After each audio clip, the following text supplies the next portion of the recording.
Assalamualaikum warahmatullahi wabarakatuh.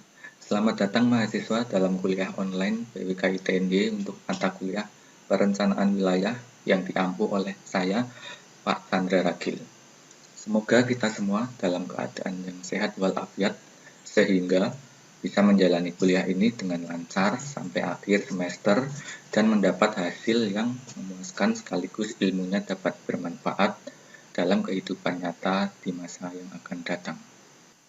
Jadwal kuliah untuk perencanaan wilayah adalah setiap hari Rabu sebanyak 3 SKS yang diikuti oleh mahasiswa angkatan 2019 dan sebagian mahasiswa angkatan di atasnya yang mengulang mata kuliah ini.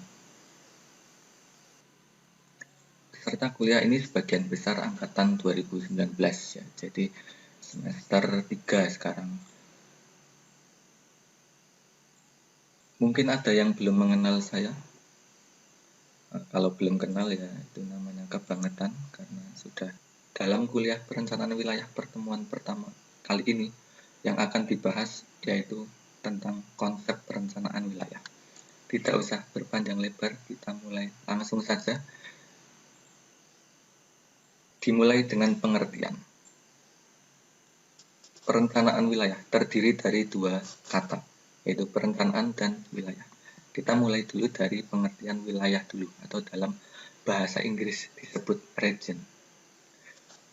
Pengertian wilayah menurut para ahli banyak sekali, tapi bisa kita rangkum bahwa pengertian wilayah yaitu suatu ruang pada permukaan bumi. Permukaan bumi ini adalah bisa menunjukkan lokasi horizontal maupun vertikal. Kalau di dalam peta sering disebut dengan titik koordinat dalam bentuk X, Y, dan Z. Z itu yang vertikal.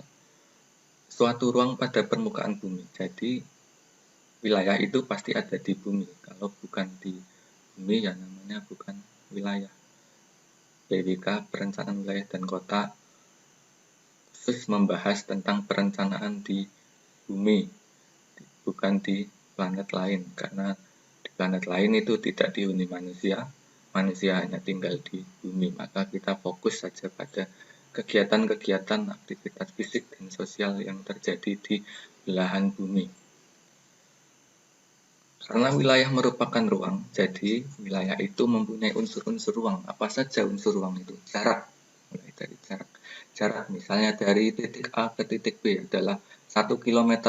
1 km artinya 1000 meter atau 100.000 cm, itu adalah jarak. Kemudian lokasi, misalnya lokasi ITNY berada di Desa Catur Tunggal, Kecamatan Depok, Kabupaten Sleman. Setiap wilayah pasti mempunyai bentuk-bentuk, bisa teratur, bisa tidak teratur.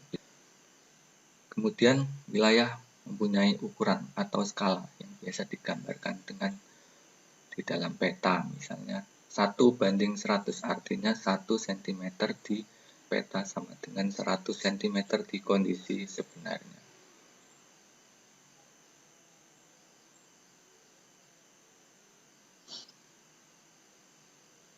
Wilayah merupakan bagian dari unit geografis.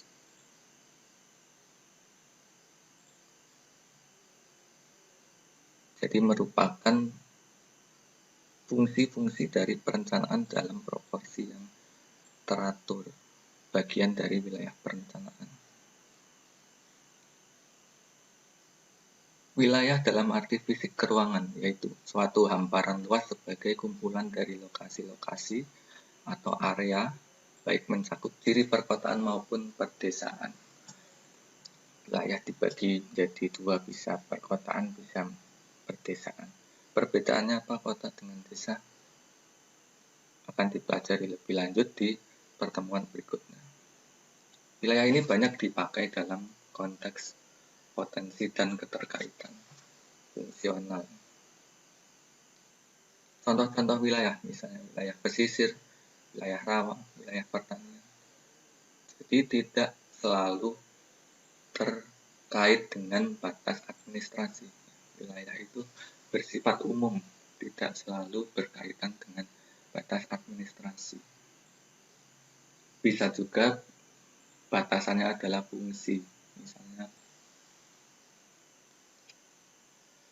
wilayah gunanya untuk menyatakan adanya kelompok fungsional. Misalnya, ada pusat-pusat kegiatan, ada hinterland, ada wilayah penyerap, ada wilayah penyedia, suplai. Misalnya ya di Jogja, pusat-pusat kegiatan ada di Malioboro.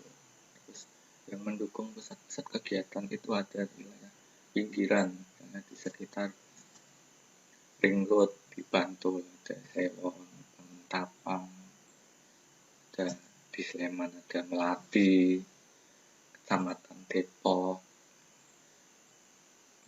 terus di barat di daerah Gamping, di daerah timur ada Kalasan. Itu termasuk kawasan-kawasan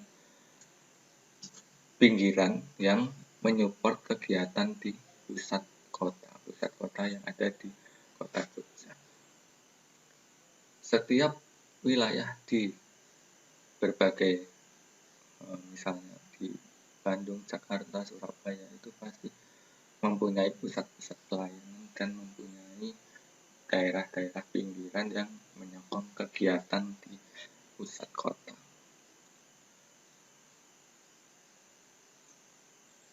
Pembagian wilayah lebih mudahnya bisa dilihat dalam RT/RW, rencana tata ruang wilayah. Setiap kabupaten pasti punya RT/RW, terdiri dari struktur ruang dan pola ruang. Pembagian wilayah ini lebih mudahnya dilihat dalam struktur ruang. Di situ ada pembagian pusat-pusat kegiatan, jaringan, jadi ada kesamaan fungsional. Itu yang membedakan antara wilayah satu dengan wilayah lainnya.